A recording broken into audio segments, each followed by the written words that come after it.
সবাই জিতবে না, কেউ জিতবে কেউ হারবে। এটাই গণতন্ত্রের সৌন্দর্য। আমাদের দেশে কিছু সংস্কৃতি আছে, আমরা এই সংস্কৃতিকে পাল্টানোর পক্ষে। তবে আমাদের কিছু অবজারভেশন আছে, সেই অবজারভেশনগুলো আমরা জাতির সামনে তুলে ধরার পক্ষে, যাতে ভবিষ্যতে একই অন্যায়ের বা সীমালঙ্ঘনের পুনরাবৃত্তি না ঘটে। বেশ কিছু ঘটনা ঘটেছে, আমরা এগুলা কম্পাইল করছি। আমরা আমাদের পরিসরে আবার বসবো। আজকে তো এই পরিসরে আমাদের বিস্তারিত আলোচনার সুযোগ ছিল না, কারণ এখন পর্যন্ত বেশ কিছু আসনে আমাদের জানা মতো আমরা এগিয়ে আছি এবং গণনাও কমপ্লিট। কিন্তু স্থানীয়ভাবে যারা রিটার্নিং অফিসার আছেন তারা ঘোষণা দিচ্ছেন না, ঝুলিয়ে রেখেছেন। তা আমরা বুঝতে পারছি না এটা কেন।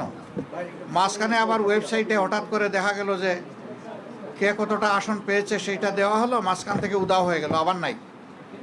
আমাদের লোকদেরকে বসিয়ে রাখা হলো দীর্ঘ সময়। এই একটু আগে ওনারা একদম প্রথম পর্যায়ে 10টা 12টা কেন্দ্রের যে ফলাফল সেগুলা ঘোষণা করা শুরু করেছে, সেটা আবার বেসরকারি। তো আমরা সব মিলেই এখন আপনাদের সামনে পূর্ণাঙ্গ কোনো বক্তব্য দিতে পারছি না বলে আমরা দুঃখিত। আমরা দিব ইনশাল্লাহ। আমরা আবার বসবো, আমাদের মধ্যে আমরা এগুলা নিয়ে বিশ্লেষণ করব। আমাদেরও কোনো ত্রুটি ঘাটতি থাকে সেটাও আমরা দেখব। আবার যদি সামগ্রিক কোনো বড় ত্রুটি ঘাটতি হয় তাকে সেটাও আমরা আনবো। আমরা আগেই বলেছি ছোটোখাটো কোনো বিষয় নিয়ে আমরা টানাটানি করব না, এবং পুরানা রাজনীতির সংস্কৃতিতে আমরা ফিরে যেতে চাই না। আমরা ইতিবাচক ধারার রাজনীতি করতে চাই।